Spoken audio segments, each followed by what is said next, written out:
All right, Tyler Orton with Business in Vancouver is joining us today, and we're talking about Lululemon. They're seeing a bit of a drop in their share prices. Absolutely. After markets closed yesterday, those share prices fell almost 20% on the markets. It's a tough go for Lululemon. CEO Lawrence Potvin, he was cautioning investors. The reason why we had this drop is he's saying that they're off to a slow start for the year. This came during their financial results for 2016. We're actually pretty good, but the problem is, to start the year off, Lawrence Potvin says that they're having a, quote, lack of depth in color for their spring selections. So they're going to be introducing more colors into their clothing line starting next week, but this is hitting their e-commerce division particularly hard, so they want to revamp their app as well.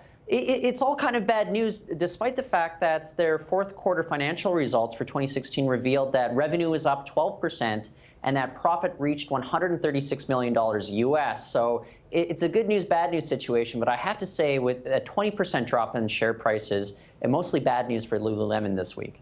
All right. Now switching gears to wealth and wealthy people. Bill Gates still at the top of that list, but Jeff Bezos quickly rising.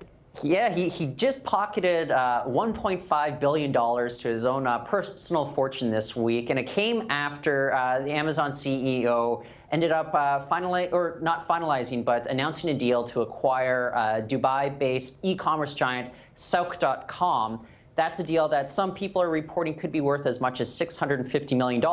The reason why it's benefiting Bezos so much, though, is because share prices for Amazon.com, they soared by about $20 US after this deal was announced. So that brought his own personal fortune up by $1.5 billion US. So not a bad way to spend your week. So far this year, Bezos, his own personal fortune is up a total of $10 billion.